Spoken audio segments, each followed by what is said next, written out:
nakaharang. Gundula mga pangat. Yan o, pinipinturahan pa rin ng mga pangat o. Yan na yung mga ito, no? Malinis na o. Malinis na, no? Nagkatanggalan na yung mga kalat-kalat. Maganda na tingnan mga pangat, no? Luminis na siya. Pinapatanggal nga yung sampayan sa labas eh. Pero hindi ko pa tiyatagal sa amin kasi wala kami sampayan mga pangat.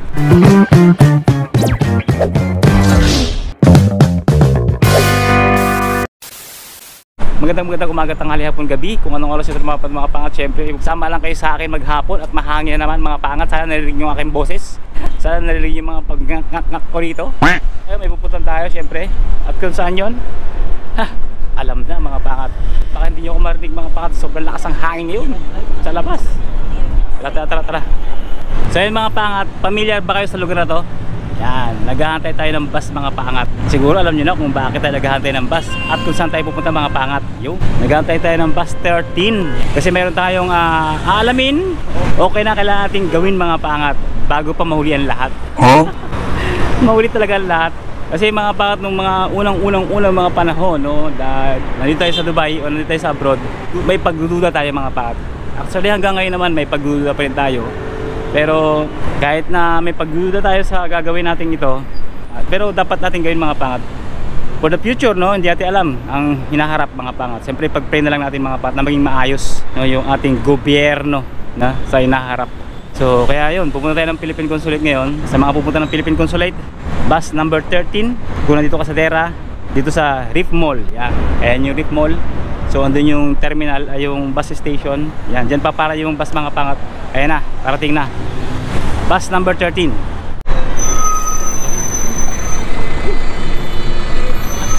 Hey guys! Hello! Hey! Not balik. Not balik, koy. Not balik mga pangat. Kailangan pa natin mag-recharge. Can you sign?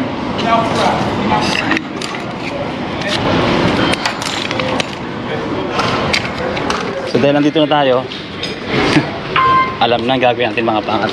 Sa bunbunan natin mga pangat, basang-basa na naman. Yan ang inisip ko kanina eh. Nabi ko wala akong tissue nga pala rito, no? Matagal-tagal pa naman tayo maghahantay sa Reef Mall.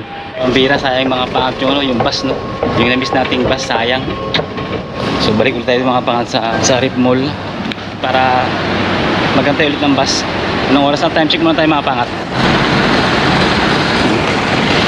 Nag-aalas 2 na, di ba? Ewan ko lang, bukas pa yung yung Philippine Consulate, baka hindi na. Minsan talaga mga pangat, may mga bagay na hindi mo inaasahan o mga bagay na hindi mo pinaghandaan, no? Kagaya mga pangat nung load ng ating NOL card. Siya nga pala, September 1 na pala ngayon, no? September 1. Kaya pala tapos na yung ating NOL card, no? Cut off na siya, kumbaga wala siyang laman mga pangat. Eh, hindi ko naisip yun mga pangat. So, Welcome to Dubai. Hello, welcome. Mga foreigner, mga pangat. Welcome to Dubai. Welcome to Dubai. So yun, no, hindi natin napagandaan mga pangat. So, dapat talaga be ready always. Talaga naman. So maghantay ulit tayo ng matagal ito mga pangat. Siguro 30 minutes ulit o 15 minutes.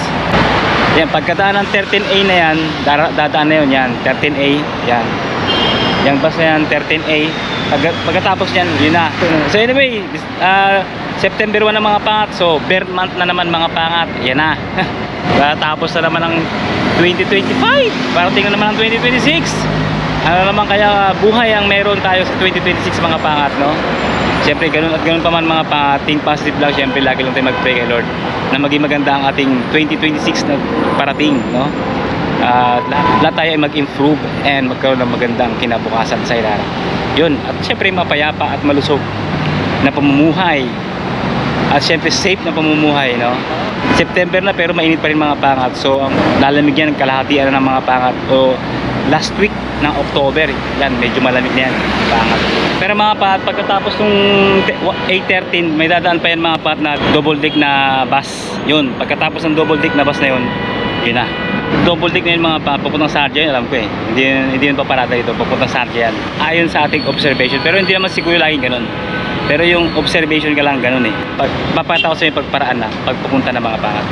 Ang init, grabe po, isa na ako. Alam nyo mga pa, meron tayong protection sa ating bumbunan dito ngayon. Alam nyo, naglagay ito yung tissue. Kaya kahit pa paano, ma-absorb niya yung pawis. So yun mga pangat, parating na. Yan na, sinasabi ko sa inyo, yan, double deck Sarja. Yan. Yun, diba? Hindi pa parating dito. Yun na, pagkatapos doon, yun na, may 13 na parating.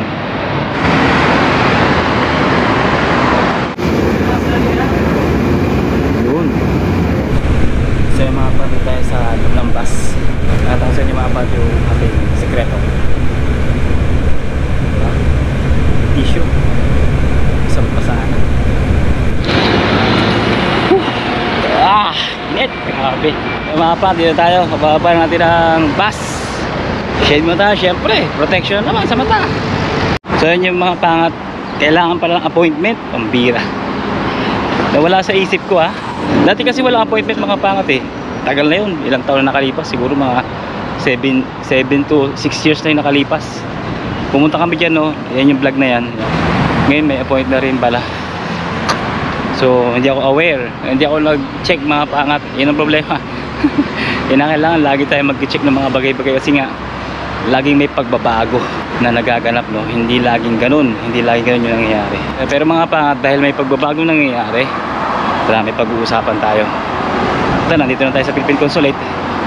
Hanap tayo ng pwesto. So yung mga pangat, naglakad na tayo galing ng Philippine Consulate no. Ngayon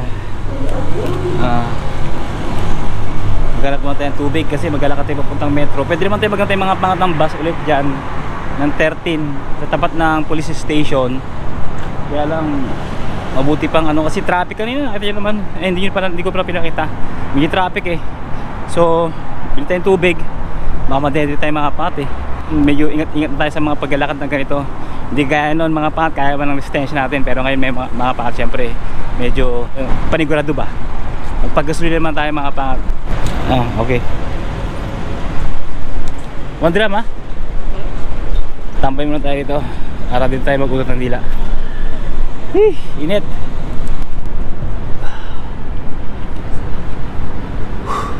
Medyo mahangin mga pangat. Hindi siya ganong malamig mga pangat. Delikado kasi pag galing tayo sa init, tapos inom tayo malamig. Saka sa lamunan yan. Kaya pinapa-init-init ko naman ng konti.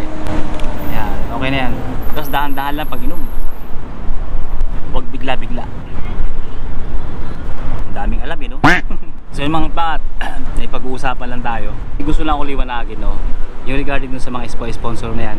At bago natin sagutin yung mga katanungan na yan, yung mga sponsor na yan mga pangat, doon sa nagtataka o nagtatanong mga pangat kung paano ko dinala yung aking prinsesa dito mga pangat sa UAE, hindi ko siya in-sponsoran mga pangat. Walang sponsor na ganap no. Dinala ko siya dito as a tourist kasi nga mga pangat, anak ko naman siya no, immediate family. You can bring your immediate family in UAE as long as mayroon siyang sariling visit visa. Pero mga pangat, syempre mayroon siyang mga dokumento na dapat i-comply na. Mayroon siyang itinerary mula pagpunta ng UAE hanggang pabalik ng Pilipinas. Yun ang kanyang kinakailangang ipresenta sa immigration natin. At kasama niya naman ako as a father, so hindi na mangangamba yung ating immigration na kung saan siya mapupunta no. Baka illegal human trafficking dahil ama niya ako eh. So, ang pagkakaiba lang mga pag hindi ka immediate family. Kagaya ng babasahin natin mga tanong ngayon. Tara. Kagaya ng tanong ni Raquel Apenya 6817. Pwede po ba kapatid ang mag-sponsor? At may bracket po ba na sahod para makapag-sponsor? Dati sinasabi ko mga pangat na hindi pwede no. Yung hindi magulang, asawa at anak. Pero ngayon mga pangat, ito na yung rules mga patang UAE. Pwede mong sponsoran yung iyong kapatid mga pangat. Siyempre mayroon niya mga requirements mga pangat. Isa-isa natin mga pangat kung ano yung mga requirements na mag-sponsor. Siyempre, unang-una dyan mga pangat, siyempre dapat valid UAE residence visa. Naka-residence visa yung iyong kapatid. Ibig sabihin ng residence visa mga pangat, isa siyang empleyado sa UAE. No, meron siyang Emirates ID. Yan. Yan, meron siyang bracket mga pagdating sa salary. At syempre minimum yan mga pangata 5,500 above yung kanyang salary. At syempre mga proof of accommodation din. Ibig sabihin may maganda o may maayos na matitirhan yung kapatid na dadalhin mo sa UAE. So meron ka dapat mga sariling room or flat, mga ganon. Or kaya mo siyang i-accommodate. Syempre dito mga pat sa UAE, such as rental agreement or bills. Syempre mga pat, you will need provide documents, both you and your brother or sister man yan mga paangat, including proof of relationship. Syempre mga pat, ano pa bang magpapaproof dyan mga pat? Birth certificate, di ba? Syempre doon naman sa sponsoran, syempre mga pat, kailangan may passport. At yung passport niya mga pat, diba, valid ng 6 months at least. And syempre mga pangat, your brother or sister will undergo medical fitness mga pangat o medical test, yung medical fitness test. Ibig sabihin ng medical fitness, kailangan niya magpa-medical. Syempre mga pat, approve dapat yan ng health center dito sa UAE. Inulit ko, dito sa UAE lang ha. At syempre mga pangat yan ay gagawin sa ilalim ng GDRFA o Amir Service Center dito sa Dubai. At syempre mga pat, may mga bayad yung ganyan mga test mga pangat. So yun yung paghahanda. Syempre mga pat, ang involved dyan is financial pa rin. No? So ngayon at least pwede na. No? Pakarating yung iyong brother. Kaya lang meron ng mga certain document and money involved. No? At least pwede na mga pangat. No? Medyo hassle lang yan syempre mga pangat. Unang-una yung salary at saka yung titirhan. No? Yan yung medyo struggle lang konti. At least may chance, di ba?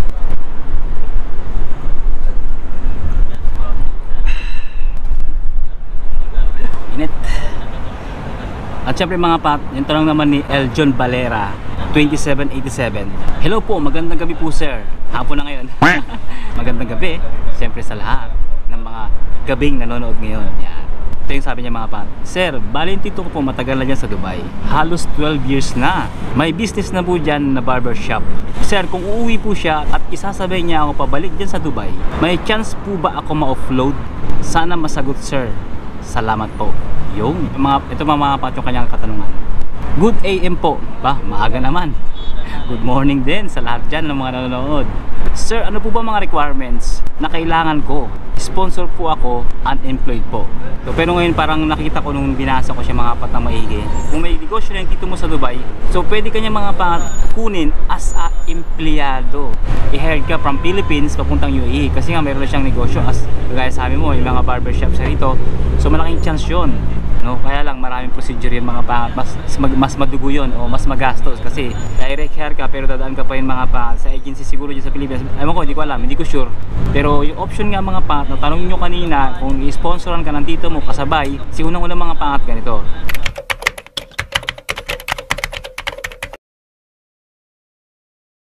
Kailangan nyo lang mga pangat ng 4,000 dirhams na salary. Kung negosyante siya, kung hindi siya sumasahod ng 4,000, may business naman siya, siguro mas malaki, di ba? Mga pangat. Kung kagaya rin kayo ng mga pangat, kailangan provide din ng accommodation, no? Kailangan meron ding tirahan. Siyempre, negosyante na yung tito mo rito, malamang maganda yung tirahan yan. O may magandang plot yan na talagang qualified sa requirements, no? At syempre mga pangat, kailangan niya ng affidavit of support. Siyempre kailangan ng resident visa, meron siyang visa dito o Emirates ID, no? So yun, ulitin natin mga pangat yung requirements kung ikaw ay sponsoran ng uncle mo. Unang-una, syempre na meron siya dapat valid UAE residence visa. Siyempre pangalawa, yung kanyang salary dapat nasa 4,000. Kung hindi negosyante yung uncle mo, sa case niya is negosyante, hindi ko lang alam kung empleyado pa siya.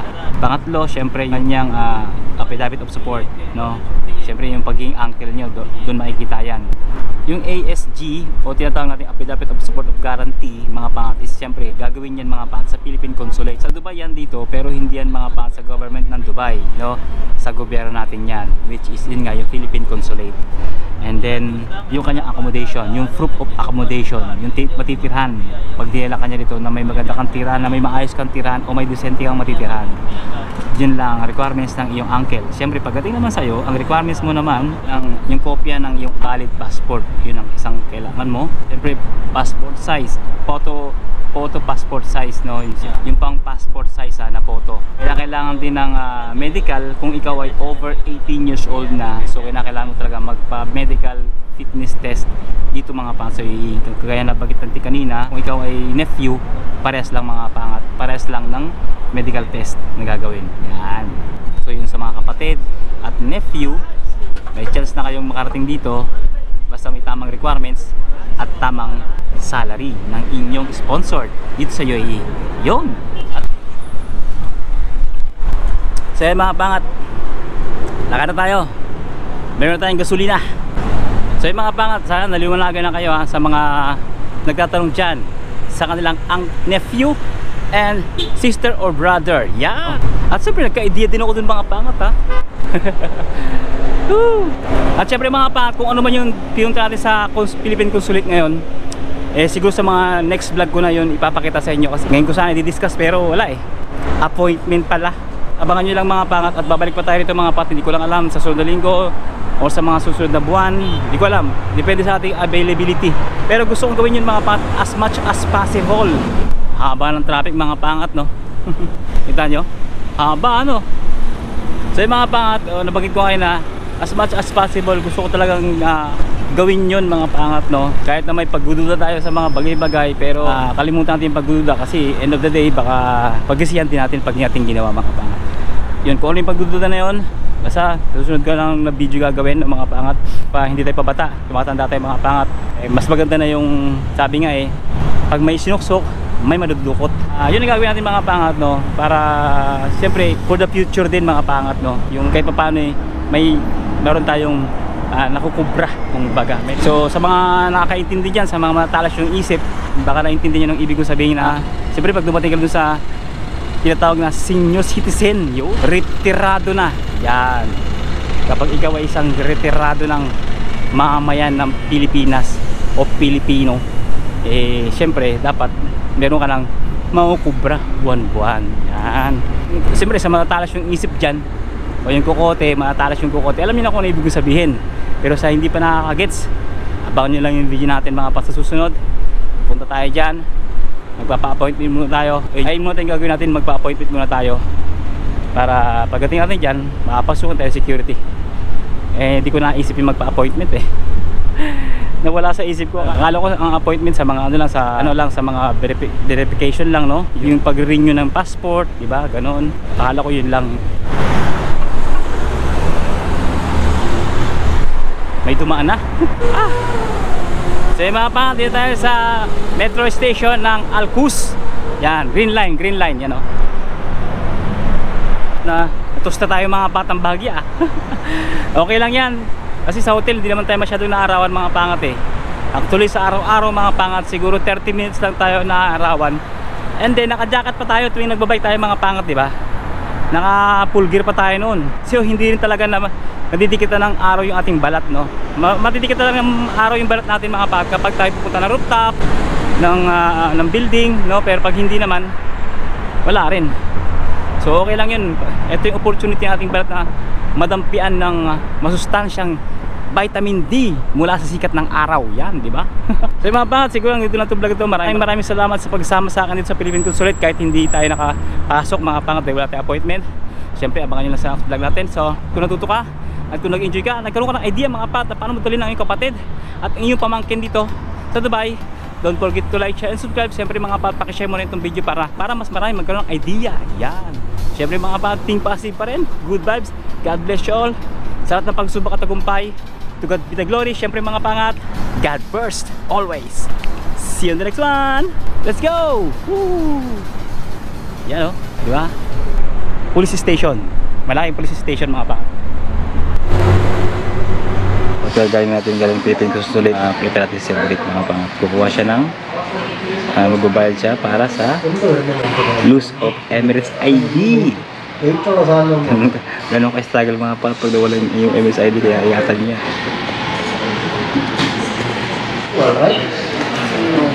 Parang kukuha siya ng bago. Kalabas lang namin ng Amir. May bili-bili ako. Uwi ka na?